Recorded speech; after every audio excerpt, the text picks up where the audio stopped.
I want to start by explaining what black tax is for those uh, who don't know what that is, especially those who are not from African families. And to be honest, the the words black tax or the phrase black tax is something that I've only come to learn recently.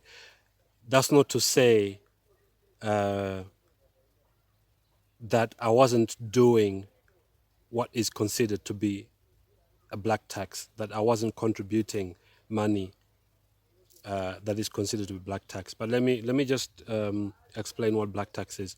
Black tax is money that's sent to parents or to extended family members by, let's say, someone like me, and it's normally someone who is considered to be in a good financial position, who basically contributes or I wanted to use donate money, but yeah, you can use that expression, donate money, or to send money to parents or extended family members.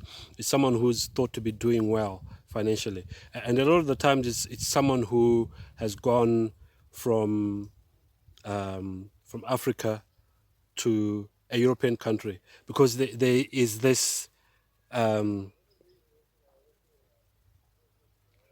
opinion or mentality, especially amongst I'll talk about Africans because I'm an African myself and I'm in Zimbabwe, although I lived in the UK for 20 years.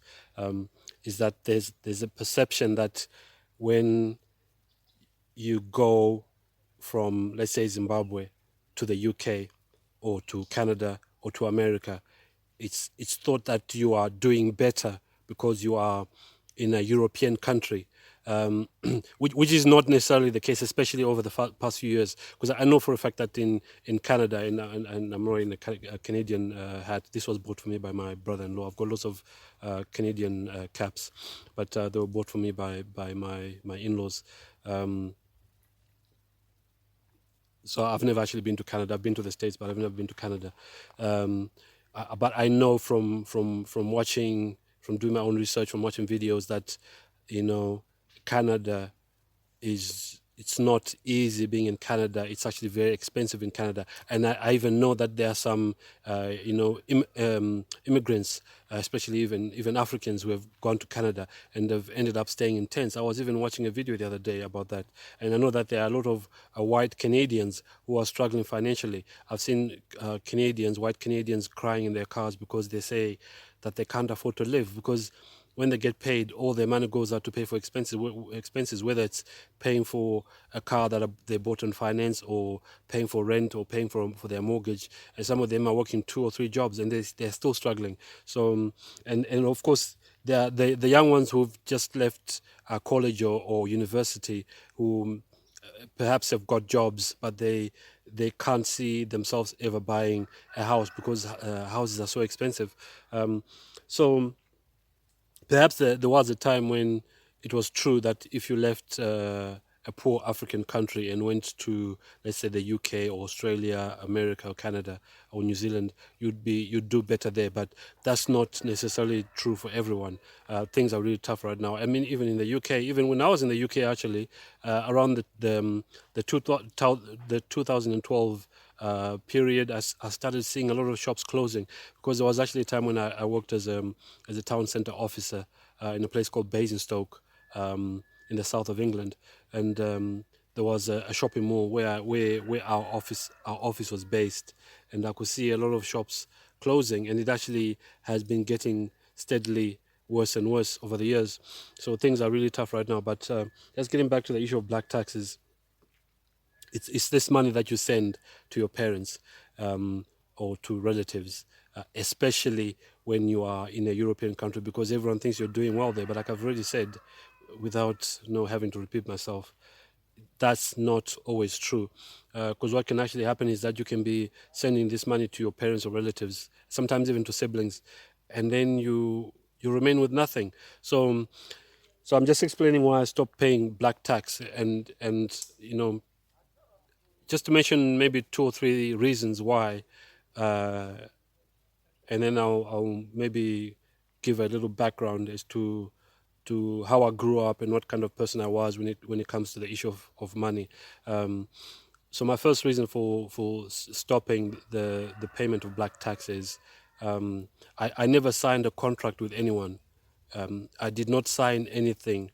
I did not sign an agreement to say I'm going to send money to my parents or to my extended family or to my siblings of anyone or anyone I'm related to, because it's almost like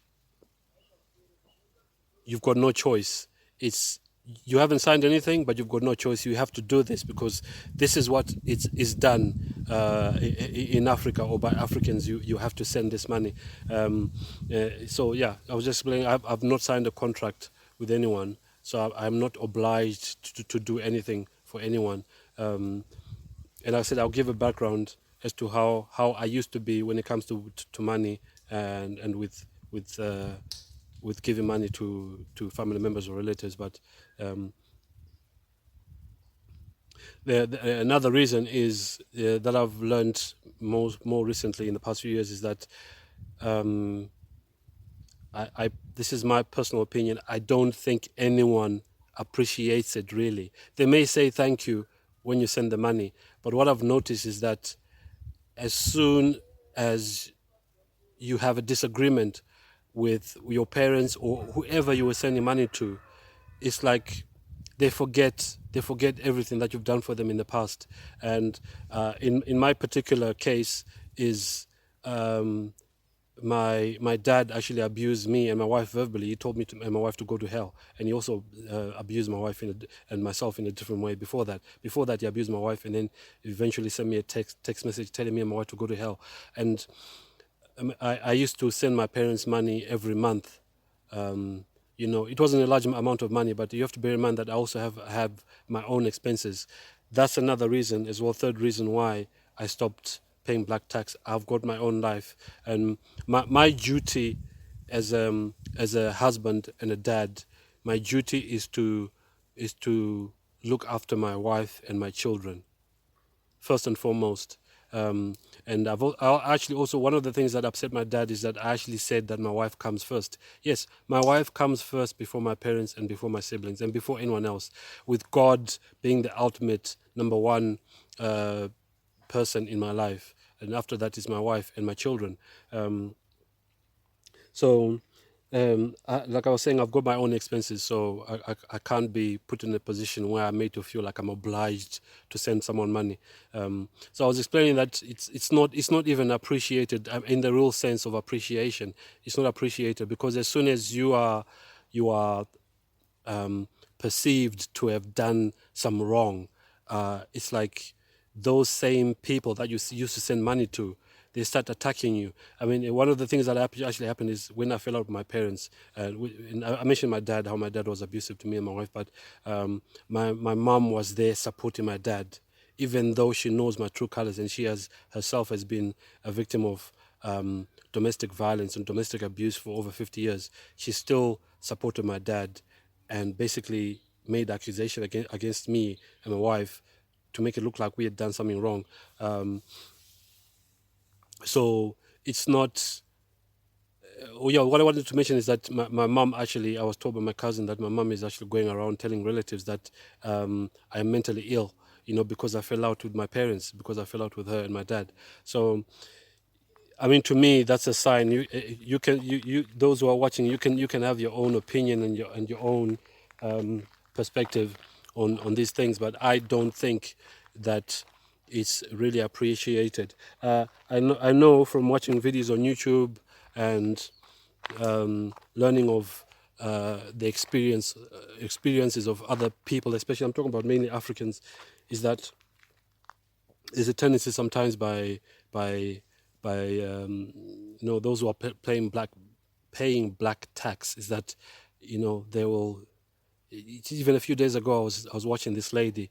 I'm not sure where she didn't mention where she was from, but I assume she had mentioned that in previous videos. But the video that I watched, she said that when she got to the UK, she went to the UK and she basically started phoning all her, her parents obviously, but all other relatives and even her friends, telling them that she was in the UK, and because of that, everyone started telling her their problems, and she was sending all these people money, And on top of that, she actually had to buy what are called phone cards. Is these cards that you can use to phone abroad that allow you to have a bit of more extra time to make calls. But she was spending a lot of money on that, and also sending money to everyone. Everyone was, there was lots of things that was being said to her, she was being asked for money in different ways. Like someone would say, "Oh yeah, I don't have school fees for my children," or "Oh, I'm sick, I need medication," and she said at the end of it, she would be left without any money, and she started actually getting into debt. And she was given bad advice by other Africans who were in the UK who told her to get credit cards, and she got herself into debt. So that is not wise, So. Uh,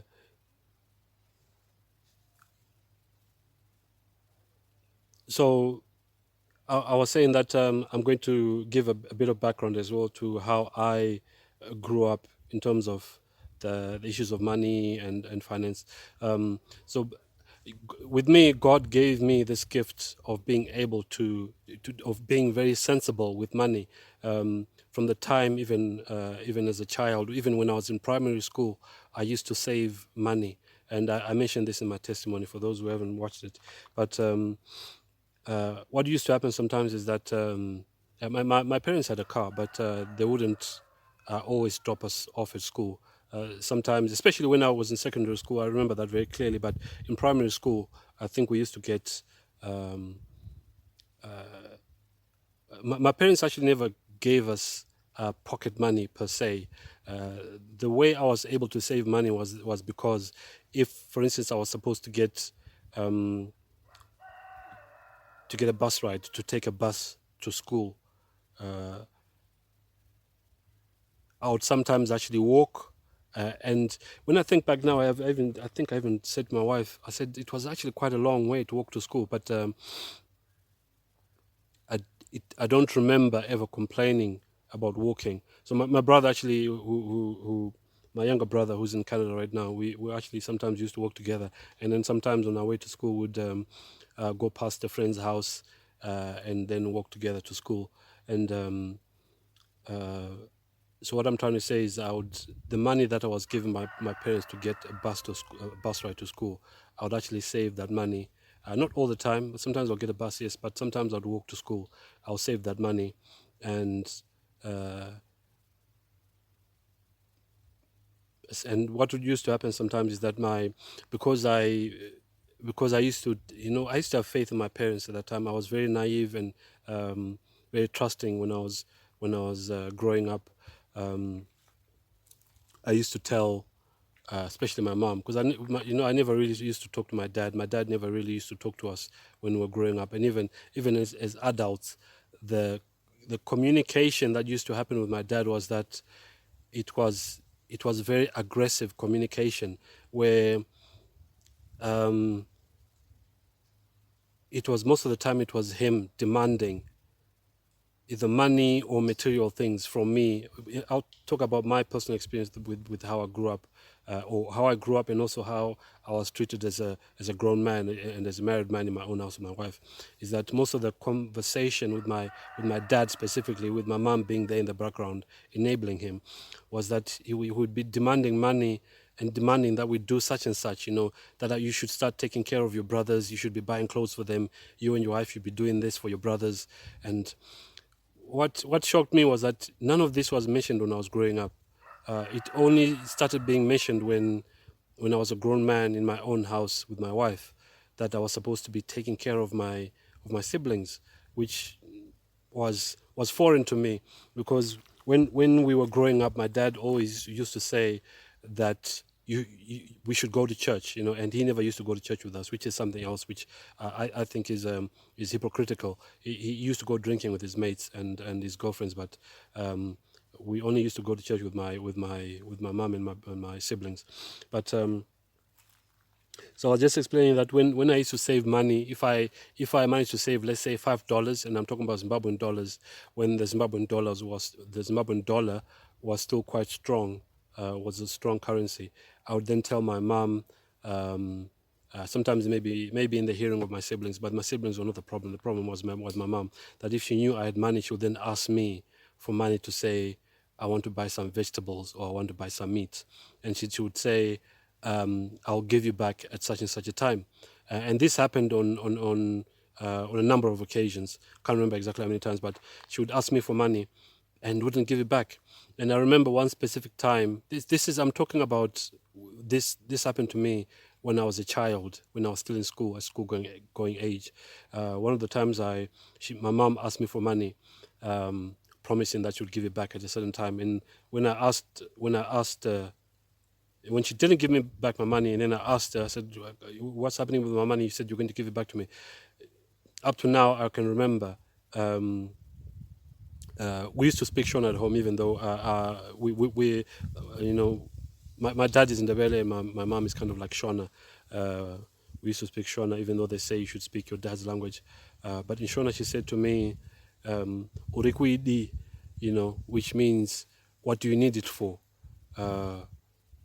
Which, when I look back now, I think that was very abusive. That was an abusive position by my mom, because she had borrowed money from me. And there's actually a verse in the Old Testament, perhaps in the book of Proverbs or in Psalms, when it says that when you borrow money from someone, you should give it back. So I mean, that applies to parents as well. And the other thing I believe is that parents should not ask for money from their children. And I'm talking about, when we use the word children, I'm talking about minors. I know that the word children sometimes can confuse Christians sometimes, because like in Ephesians chapter 6 verse 1, where it says, "Children, obey your parents in the Lord." The word children, somehow, I've noticed that this happens especially amongst Africans, that the word children in Ephesians 6 verse 1 is applied to grown men and grown women who are in their own homes, who are married, or whether they're divorced or whatever, but they moved out from home and they're not staying with their parents anymore. But somehow that word is used to, it's applied to grown men and grown women, which is incorrect, because the word there is actually teknon, which is talking about juveniles, those who are between the ages of like a toddler and late teens. So that certainly doesn't apply to me, for those who think that applies to grown men and grown women in their own homes. But yeah, the Bible does say when you borrow money from someone, you should give it back. And that applies to parents who borrow money from their children. And like in my case, where I've already said, parents should not be asking for money from their children who are minors. I think it's fine for parents to ask money from their children when they're grown up, but you still have to adhere to the biblical principles that we're given, that when you borrow money from someone, you need to give it back. So I was talking about appreciation, that I personally don't feel that paying black tax is appreciated by those on the receiving end, the recipients, those who are receiving money from whoever is sending them the money, whether it's someone in Africa or someone who has moved abroad, who's perceived as doing very well because they're in a European country. I don't think it's appreciated. You fall out with that person that you're sending money to, and you'll see how quickly they turn and they stab you in the back. Like I said, for me, one of the things I was told by one of my cousins is that my mom is going around telling relatives that I've got a mental illness. But I used to send money to my parents every month, and that's not appreciated. So one of the other things that happened as well is that there was a time when my parents actually went to the UK and then came back to Zimbabwe, and with the idea of settling in Zimbabwe permanently.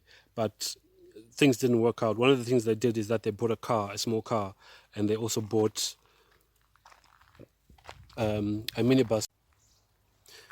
Yeah, so one of the ways to make money here in Zimbabwe is to buy a car, which can then be used in the transport business. And some people will go as far as buying a really small car like a Honda Fit, and there are loads of them here in Zimbabwe, which are then used to transport people from various towns or various distances.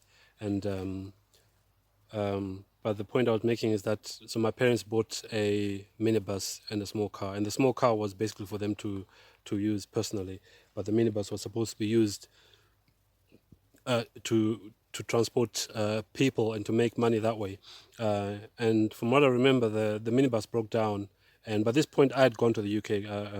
I was in the UK. I was actually in Scotland, and my parents actually made contact with me. And this is bearing in mind that I never had a good relationship with, especially with my dad. I used to speak to my mom a lot more than my dad, but my dad was very he's never been a good communicator, and there was kind of like this aloofness, this distance between us, where it's like he never really spoke to me or my siblings. But I'm speaking mainly about myself, and I was asked for money, and. And I'm not ashamed to say this. There are some people who are ashamed of talking about where they came from.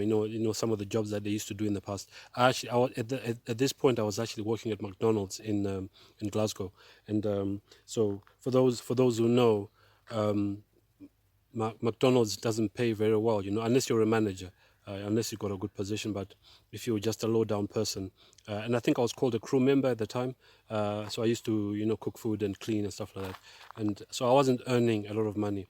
But when my parents' business venture failed, and their minibus broke down, they asked me at one time they asked me for £200, which is a lot of money. Even in today's terms, that's a lot of money. And then on another occasion, they phoned once again, made contact, and asked for £500. This is before I was married, but and I used to send them those large amounts of money,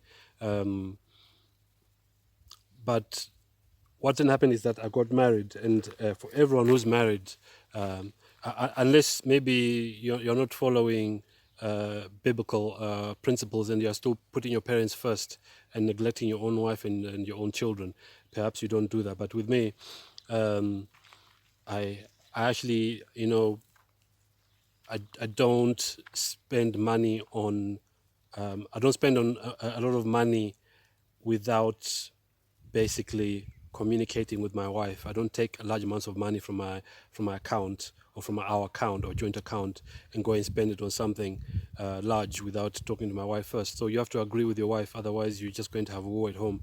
So when I got married, things changed, and so there was this pressure that I had to do certain things for my parents. I had to give them money, and one of the things that caused conflict was that I actually said to my dad one time. I said, my dad phoned me. I forgot something. Basically, my parents ended up going back to the UK because what they wanted to do here in Zimbabwe failed. It didn't work out, so they went back to the UK, both of them, and I was still in the UK as well. And I remember that one time my dad asked me for money, and I said to him, "I can't give you." He was asking me to lend them money, and I said, "No, I can't lend you money."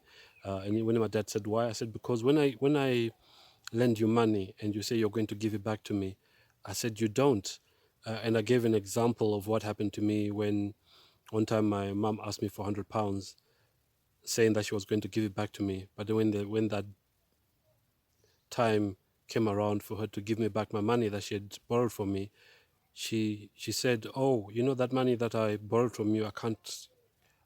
I'm unable to give it back to you." And I said, "Oh, it's okay." And I just left it like that. But that really hurt me because it was basically a repeat of what had been done to me when I was a child. So when my dad then asked me for money, I explained all this to him. And my dad is someone who's got a very bad temper. He's also not used to being told no. So when I said no, I said, "I can't lend you money because you've got a tendency of not giving me back the money." And bear in mind, I've already mentioned that everyone's got their expenses. I've also got expenses. I've got a wife and children. At that time, I didn't have a child, but I was now married. And when I said all this, my dad was not happy with me. But just just keep in the back of your minds that I never had a good relationship with my dad anyway. He never spent time with me when I was growing up. My dad spent more time with his mates and girlfriends than he did with me when I was growing up. So I mean, even that, I still remember that very clearly. It's something that can never be. We can't turn back time and correct that. He will never be corrected. So. What I did say to him when he asked me for money, and and I said no. I said, what I can do for you is, if you need money and you ask me for money, I can give you the money, but it won't be a loan because you've got a tendency of not giving me back my money, which I'm not happy with. I said, or I'll give you whatever I can afford to give you. Maybe not necessarily the whole amount, but I give you, let's say you ask me for £500, I can give you maybe 200 or 250 if I haven't got it. I said, but I'm not going to be lending you money because you've got a tendency of not giving back to me. And my dad wasn't happy with that. So, but even despite that, my dad was still happy to receive money from me. And then an interesting thing as well that happened is that um, so after leaving McDonald's, I actually joined the British Army, and I was a medic in the British Army, and I was there for 4 years. I was just there for the mandatory 4 years because there were some things that I didn't enjoy about the army, which maybe I will address in another video. But when I left the army, there was a short gap between me leaving the army and me joining the police in Hampshire, and uh, I was still continuing with this habit of telling my parents my plans. So when I told my mom, I actually told my mom that I was planning on joining the police. She actually discouraged me and said that she knew of a friend who knew of a friend whose child had died in police custody. A black child had died in custody, and therefore that was kind of a reason for me not to join the police. And I've addressed all this in my personal testimony. You can go and watch it maybe if you've got time. But and then when my mom could see that I wasn't listening to her, because my parents had never given me good advice, because even when I wanted to go to the UK, I was told I shouldn't go to the UK because it's dangerous, which was a lie, because basically they wanted me to stay with my siblings so that both my parents could go to the UK. So now I wanted to join the police, and I was being told don't join the police. And at one point, my dad actually called me and said, "Oh, I hear you want to join the police." And I said, "Yeah." And he said, "Why do you want to join the police? Why don't you do nursing instead?" And I said, "Because I don't want to." you know. So, but what's interesting is that when I joined the police, and the police was the best paying job I had in the UK, not necessarily the best job I've ever had in my life, but it was the best paying job I had. I made a lot of money from it, and it's what, with the help of my wife, helped us to purchase this large property that we're on. But what's interesting is that after being given bad advice and told not to join the police, my parents were quite happy to receive money from me. So all these things, the fact that it's like I'm put under pressure to do certain things financially, or I was, because right now I cut ties with my parents and some of my relatives because of um, abusive behavior. But once upon a time, I was made to feel like I'm obliged to give my parents money, and I'm obliged to do this and that for my siblings and my relatives. And I've helped a lot of relatives, by the way. And I also used to have this habit of always being the one who initiates phone calls. I would be most of the time it would be me calling my parents, especially my dad. My dad wasn't very good at phoning me. Most of the time when he'd phone me, it would be him harassing me and making demands upon me and my wife. But there was no, my dad wouldn't just call me to find out how I am or how my wife was. Most of the time when calls were made, it was because he wanted something, and when he wasn't given what he wanted, he would become very angry. And even though he was happy to continue accepting money from me, I later found out that my dad has got an issue with holding a grudge if he doesn't get along with someone. But at the same time, he was happy to get money from me. Um, so I was just explaining that I used to, I used to actually, I was in the habit of trying to make other people happy. I was trying to make my parents happy. I was trying to make my siblings happy. Um, uh, you know, there's one of my cousins in Zambia who I contributed to her buying a freezer because she wanted to get into the meat business, and I'd buy phones or give phones away that I no longer needed I would buy clothes for my relatives. But something that really hit me hard, the hard lesson that I learned is that they don't appreciate it, because those same people, let's say because right now I'm in Zimbabwe, if I was to visit Zambia right now, I don't get any calls from my relatives in Zimbabwe, by the way. No one has ever called me from the time I've moved to Zimbabwe permanently. I've not even had a single call. Even when I was in the UK, no one ever called me. But when I go to Zambia, they all come rushing because they think I'm going to give them something. So I was just saying earlier at the very beginning, I said that I did not sign a contract with anyone to say I'll do all that, because what I've learned is that, and this really hurt me, is that no one appreciates it. They don't value, they don't value my relationship with them. All they want is for me to give them money and to buy them material things. And I just wanted to finish off by saying there's a verse in the Holy Scriptures which says that it's better to give than to receive. Um, so so it's a two-way thing. It's the same as respect, because one of when I fell out with my dad, one of the things he said to me because I'd actually passed through Zambia to see him, and that's when he was abusive to my wife. I don't want to go into too much detail about that. You can always watch my testimony if you want to know more. He was abusive to me and especially to my wife when I passed through Zambia to see him, because that's where they eventually ended up settling. But when I came to, because I had bought my house in Zimbabwe by that point, when I was in Zimbabwe, he sent me a text message because they told me not to tell my wife, my mother, my mom, what had happened in Zambia, that we had an argument at my uncle's house. But because I didn't listen to that, because this is something else as well, by the way, in African families, or African, in quotes, culture, which I've addressed in another video, this whole thing of African culture, which I don't believe in. I'm only bound by God's word. Is that it's like there's no freedom of speech. Freedom of speech only applies to parents and those who are older than you. But when someone offends you and they're older than you, it's like you're not supposed to say anything. So my dad had said that I'm not supposed to tell my mother that we had an argument when I passed through Zambia to see him. So one of the things he said to me is, don't visit. Next time when you visit, don't come to Zambia until you learn to respect me. So my dad was demanding respect, but when I then responded by saying, respect goes both ways. So that's the specific point I wanted to mention, that the issue of giving and receiving, as you can see, it's a two-way thing. That it can't be one-sided. I don't believe in having relationships that are one-sided, where, especially relationships where the only thing that's valued is the money that's coming from me. I don't believe in that. If I'm sending money to, whether it's parents or relatives, I expect them to reciprocate. I'm sorry, I easily get tongue-tied. Maybe some of you have noticed from my videos, but you have to reciprocate. You can't just be receiving all the time, because that's actually selfishness. God says, and it says that God loves a cheerful giver, but you can't just be receiving every time and not be willing to give. And there's a tendency, especially by parents. 2 points now before I end the video, is that a lot of African parents, even those who claim to be Christian, and with me having the experience that most Christians are fake, I would say over 90% of Christians are fake, from my personal experience, including SDAs.